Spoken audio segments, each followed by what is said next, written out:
and welcome to another edition of Q&A with CNA. My name's Dan Mucci. I'm the Mission Advancement Director for Child and Adolescent Behavioral Health, and today I'm filling in for our regular host, Kyle Schwartz. In this segment, CNA is going to spotlight our partnership with Marlington Local Schools. Marlington Local Schools is one of the school districts the agency provides school-based consultation for. And so today we welcome Superintendent Dan Swisher to the show. Thank you for joining us. No, I appreciate being here. So Dan, we're going to do what we always do with our guests. Tell us a little bit about yourself, where you grew up, where you went to school, college, how you ended up at Marlington. Okay, my name is Dan Swisher. Obviously, I'm born and raised right here in Alliance, Ohio. I am a graduate of Alliance High School in 1993. I have been in education for 24 years. Spent a few years in Canton City, a few years in Plain Local, and then this will be my 20th year in Marlington as an administrator. So, nice. So how does it feel to be back home? This room hasn't changed too much.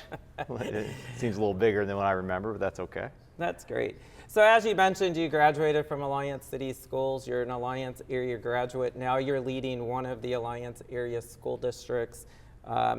Tell us a little bit about that as superintendent. What are some of your roles and responsibilities? The nice thing about where I'm at is I came up through the system for over 20 years. So being an elementary principal on and off for 10 years, a middle school principal for multiple years, and then stepping in the role as pupil services. So you're dealing with special education, you're dealing with preschool, you're dealing with gifted, you're dealing with safety. It kind of then moving into the role of superintendent kind of gives you a broad view of what is going on in the district, and so that's really been a nice transition for me in the last 2.5 years. Nice. So what has changed since you have been a student to now you're on the other side of the ledger as an administrator? I would say, obviously, I don't think schools in this area are as big as they were when I was here. Even Alliance City Schools and Marlington City Schools, enrollment is definitely a smaller, so class sizes are smaller. In light of pre-COVID, post-COVID, you have how we treat mental health, how we treat behaviors is significantly different than it was maybe 30 years ago when I was, walking the hallways here.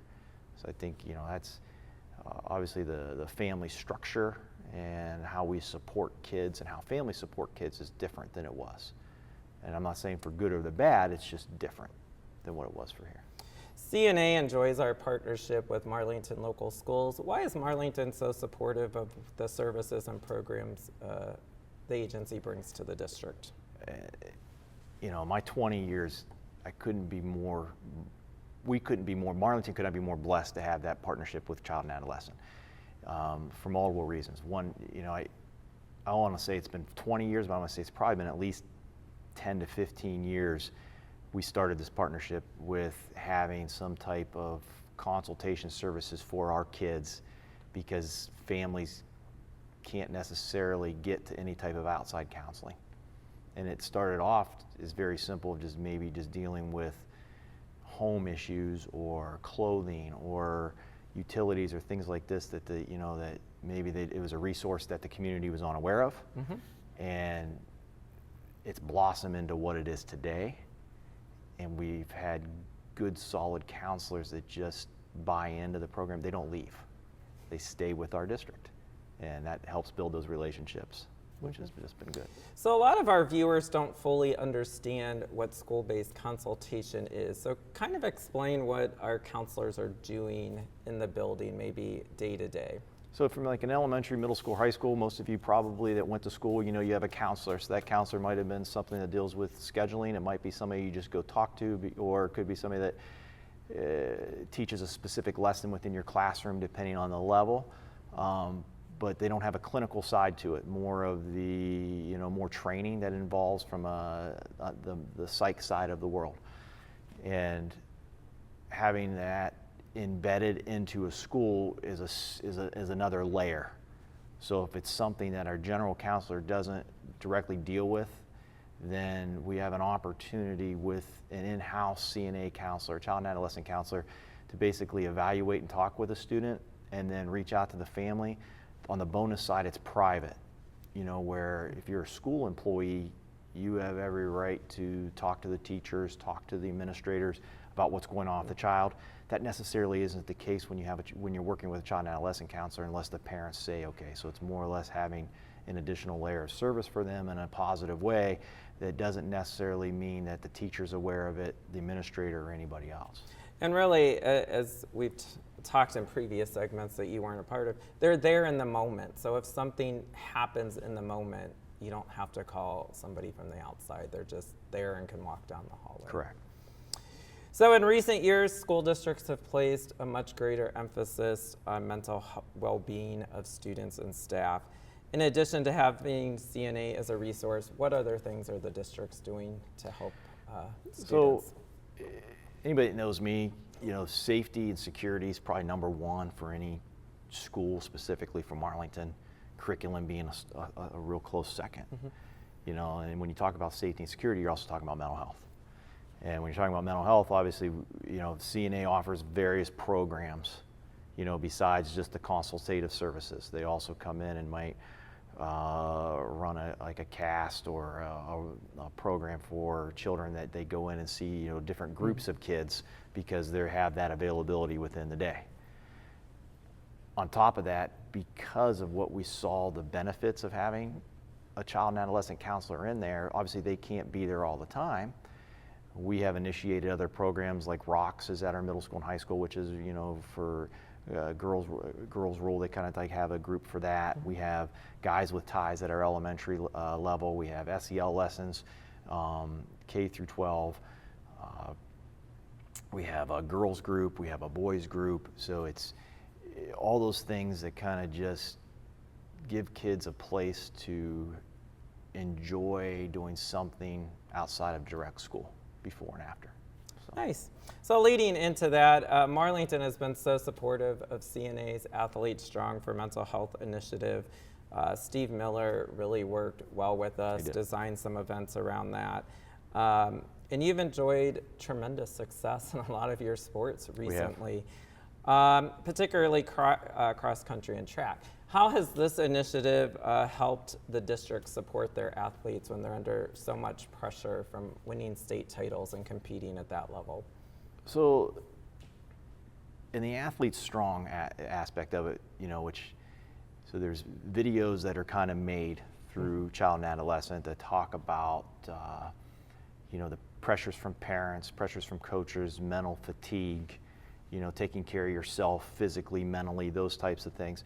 And then obviously, time management, grades, multiple things. So in Marlington, what we decided to do to expand upon that is we actually have the Athletes Strong meeting with every single group of sports. So if it's a football, basketball, soccer, volleyball, cross country, track, bowling, you name it, we meet with them as an individual with our athletic director, and we actually go through and watch the videos.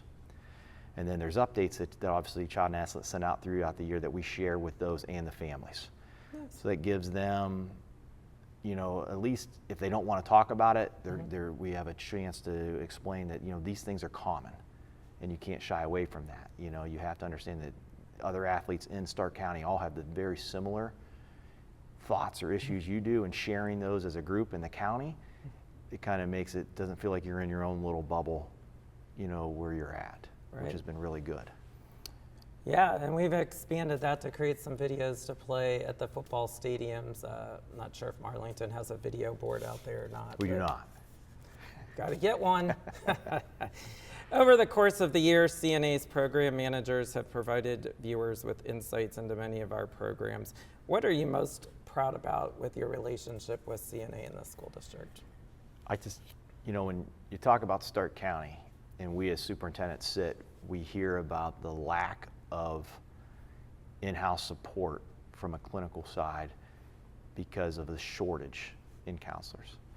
And I've just sat quietly because we don't have that issue in Marlington due to the long-standing relationship, due to the counselors that we've had that they're part of our family, they're part of our staff. And I think when you treat them that way, they want to come back, they stay, they don't leave, you know, and we've just been very blessed that we've had the same counselors year after year, so they know our community, they know our kids, they know our staff, you know, That's awesome.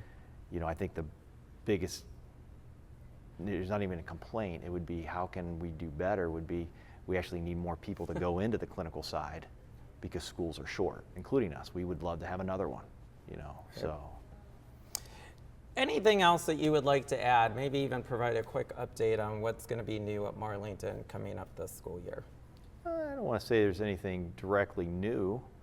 You know, I think that from a service standpoint for our kids, you know, we want to try to continue with the programming we have in place when it comes to students' mental health side, to comes to our athletic side, to come to programming. I think we need to address, you know, gaming is becoming so popular. And the screen time that students are on it is, you weigh different options of what's good and what's bad. But I think that'll be our next step, is more into the video side of things and gaming, and, you know, how do we have a lot of kids that just aren't, our ultimate goal is to make sure that all our kids actively do something or participate in something. If it's not the arts, if it's not athletics, what is it? You know, academics, I mean, the arts, academics, and athletics are all great, but is there anything else that, you know, a child or a student wants to do that we haven't had a chance to offer? Until we're not at 100% yet. When we get to 100%, that we know our kids are doing something before or after school, I think we'll be a lot better. Big challenge, and I'm sure you'll make it happen. We'll work through it. Well, thank you for joining us on this segment of Q&A with CNA. Again, my name is Dan Mucci. I'm filling in this month for Kyle Schwartz. So until the next edition, thank you for joining us. Thank you.